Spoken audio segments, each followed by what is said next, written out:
Alright guys, what's up? My name is Putty and welcome back to a new series, well not welcome back, but welcome to a new series that I'm starting called Let's Plays in Review, or LPs in Review. A tradition I tried to start, since the start really, is to talk about a game and kind of review it during the credits. But looking back, most of the games I've done, I've either not reviewed properly or didn't get a chance to because of corrupted commentary.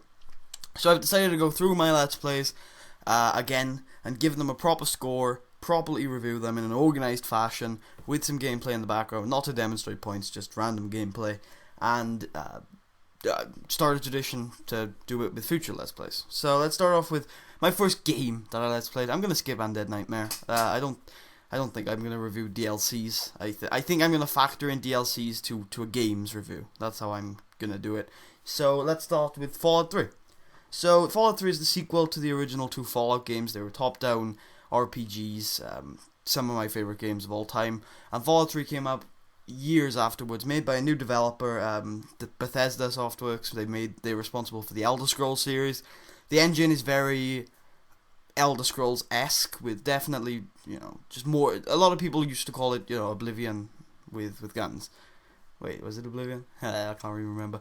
But it was definitely an Elder Scrolls-esque engine with more shooting mechanics involved, which means it's a very old engine, and it's very, very plain to see that it's quite an old engine.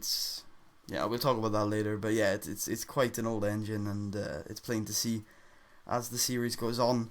The setting is a post-apocalyptic Washington, D.C. There's recognizable landmarks, which I think definitely adds to the character of the setting. The setting is one of the strong parts in this game. As typical of Bethesda, it's a big and expansive world. There's a lot to see. It's a very big and very beautiful world with a lot to do and see. It's very open. You start in the middle of the map, which definitely gives the impression that it's very open. You can go wherever you want, although I've always argued that the game does usher you away from certain areas because you have to be leveled up enough to go there. It's very interesting to explore world. There's a lot of time in it. Me, myself, I've spent hundreds upon hundreds of hours in the game. A lot of people have too. There's a lot to the game. And that's why it's one of the more appealing titles from Bethesda. In fact, a lot of people consider this to be one of their best works. I personally, we'll get onto that later, I assume. The interiors can be quite repetitive. That's one thing I noticed. Caves and buildings, they're very similar to each other. Their interiors, when you've got so many of them, some of them tend to be similar, and it does start to get repetitive, especially if you put hundreds and hundreds of hours into the game. The atmosphere is very dark and desolate. I mean, if you look at the wasteland as a whole, it's usually a greenish color, very dark. Just, it feels all clogged up. The air doesn't feel right, and that does give a very unpleasant gaming experience for me. But what I will say is it definitely hits the wasteland theme, the post-apocalyptic wasteland motif that a nuclear apocalypse game, in many people's opinion, should hit. It is one of the best games of its time for creating that really you're on your own isolated atmosphere, and that's definitely a positive in the game's side, in the game's cap, I guess. Next on to the combat. So it's a nice inventory system. It's definitely, that's probably the strongest thing Fallout 3 innovated on, is its inventory system. It uses the Pip-Boy. It's very reminiscent of the previous games, but I think it's a bit more organized. It works on both with a controller or keyboard and mouse. It's definitely, for both those platforms, it's been a revelation. It's a fantastic inventory system. There's a large variety of weapons. That's something you notice, is there are quite a lot of different weapons from each type. What I will say is there are quite a lot of useless weapons. Melee weapons and guns especially. There are a couple of useless weapons. And that's something that definitely is a problem, such as like the Chinese pistol. When you get a 10mm pistol so early, the Chinese pistol is useless. The BB gun, pretty much useless. Sneak attack criticals, yes, but it's pretty much useless. And then there are some melee weapons where you get such... The melee weapon is such a spike in melee weapons, because you get a bunch of weapons that are very similar, and so the best one in that group is going to be used for a long time, because you can't really rank up from those melee weapons. until later on in the game, where you get things like super sledges or unique melee weapons. On talking of unique weapons, unique weapons are very boring in this game. The name and the stories behind them can be very nice, I'll admit that, but in terms of their looks, they're pretty much identical in most cases, and that's pretty boring. And yeah, that just takes away from the mystique of the future titles. What they did with melee weapons, unique engines, unique weapons. God damn it! The engine is a little clunky and slow. It definitely is. I mean, on both systems, on both platforms, or all three platforms, I guess. It definitely is a very clunky engine. You can tell that it's a little bit old when you're playing the game, and yeah, it's not too bad. It's definitely something you get used to, but it is clunky, it is noticeable, and it does take away from the game a little bit. The difficulty in Fallout 3, as well as its successor, is very, very, very poorly done. Difficulty in this game is a scaling system, as it always has been, and once you get above normal, it gets into the bullet sponge level. It's very poorly done. It's just, the higher the difficulty, the more bullets enemies takes. It's a stupid way to do difficulty. It's a terrible way to do it. You get onto very hard, and it gets very not unrealistic. Yeah, it is unrealistic, but that's not really the problem. It just gets annoying. It gets it's not a challenge. It's just an annoyance, and it's artificial difficulty. It's poorly done. It's bullet spongy as hell. Voice crack. It's bullet spongy as hell, and it's not done well at all.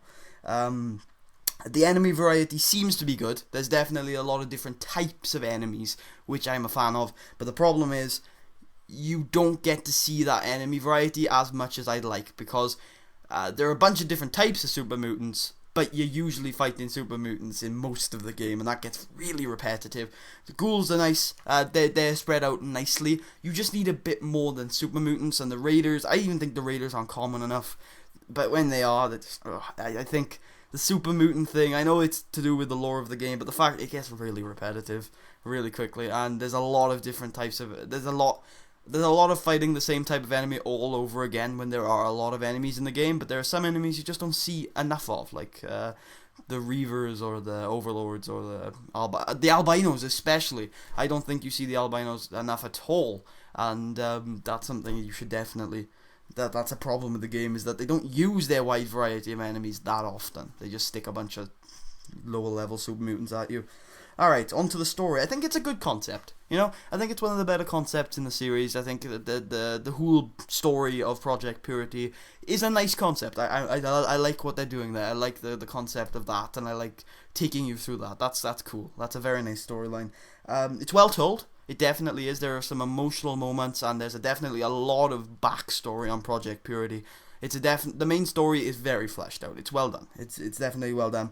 But there is a distinct lack of choice in the main storyline. The main storyline is extremely linear. There's a lot of it, and that's made worse by the fact that I really don't like the Brotherhood of Steel in this game. I haven't from the beginning. I dislike that faction, the feel of it, just everything. Dislike that faction, and because you had to side with them, it was definitely, that's not a major spoiler, but just a warning, this is spoiler filled. I mean, there's not going to be much in there, but I'm not afraid to spoil anything. But the lack of being able to, I know you can betray them at the very end of the main game, and you can also betray them in a much bigger way at the end of the DLC, but just the fact that you've got to fight with them throughout most of the game, and you have to kill the Enclave, and the Enclave are permanently hostile towards you, that is a major problem. That to me is a major problem, especially in a game which is billed as one of the biggest open-ended games, open world games. I think you need choice, especially in your main storyline, and I just don't think they delivered enough of it.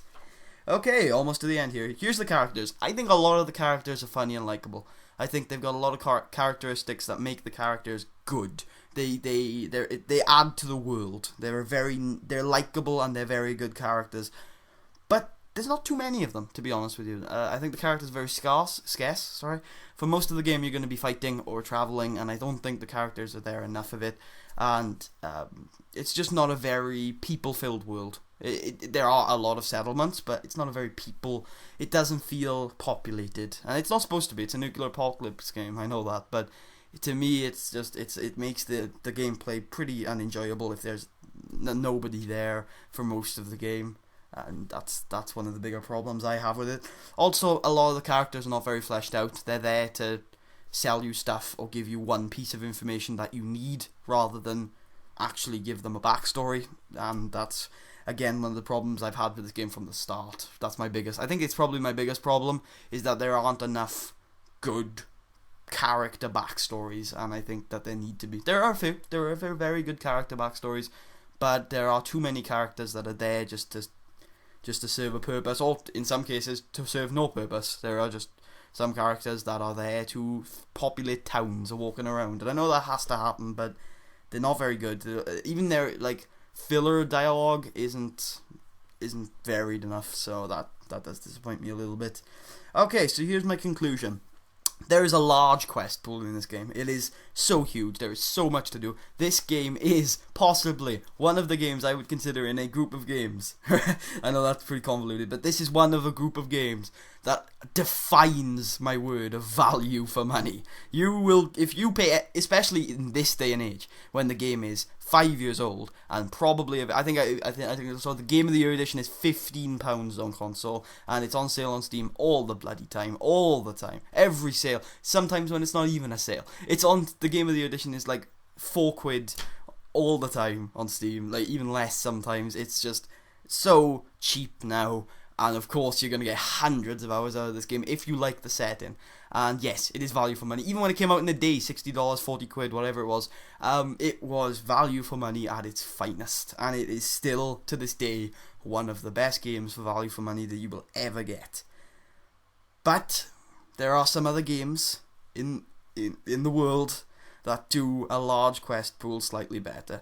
If you're looking for a large amount of stuff to do, then there are other games for it, such as the successor to this game, which I think does it better. And of course, there are some of Bethesda's other games, as well as plenty others that I could think of if you give me more time. But it's definitely not the best game for.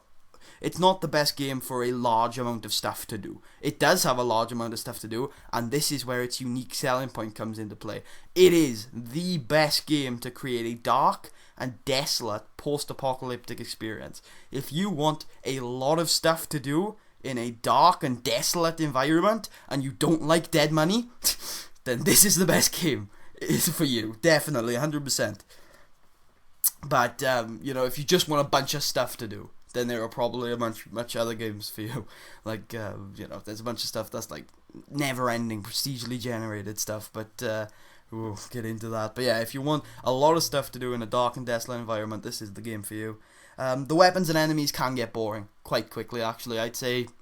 I mean, if you wanted to, I think if you did one playthrough of this game, you'd get your value for money, and you wouldn't get bored. Especially even if you did like a bunch of side quests. But if you did one playthrough of this game, very in depth, 50-60 hours, yeah, I think you wouldn't get bored. Good experience. If you want to do multiple playthroughs like I do with Fallout games, you will get bored. Probably get bored by the second playthrough, about halfway through it, maybe even before that. You will get bored. There are repetitive areas, repetitive enemies, repetitive weapons. It does get boring quite quickly, this game. It just doesn't have a lot of variety to it, in all honesty. I think the story is predictable. I like the concept, but it's predictable. You can kind of see every twist and turn that comes along, couple of miles behind it. The DLCs were mainly disappointing. A lot of good backstory in them, and I think Operation Anchorage is a fantastic idea. Probably wasn't pulled off fantastically. Great rewards though. Broken Steel is nice. I felt like it ruined the ending. I did feel like Broken Steel kind of ruined the ending, but it is a nice DLC, and it does do some things. I don't even like Broken Steel that much, the main quest line. I like how it adds 10 extra levels and 3 of the best enemies in Fallout history, and a couple more unique weapons, and a couple of good quests. But as a whole, I think I would have been happier without it, which is why I've left it uninstalled in most of my playthroughs recently. But aside from that, there were a couple of good DLCs. I think the Pit is one of the best. Not the Pit. Point Lookout is one of the best for story. Pit is also very good for story, and they also do a nice job of creating a good atmosphere and a different environment for Fallout. But in my opinion, they were a bit disappointing and short. but they're cheap, so whatever, right? But it definitely, again, this is the last point I got on my notes here, it captures the wasteland feel perfectly. It's probably the best game in history that has done that. So, overall, I think it is one of the best games for creating a dark and desolate atmosphere, but it isn't fleshed out enough for me, and looking back on it now in 2013, with so many other games out that do similar things gameplay-wise, does its story and atmosphere hold up enough for me to love it? Not really. I give this game a 6 out of 10.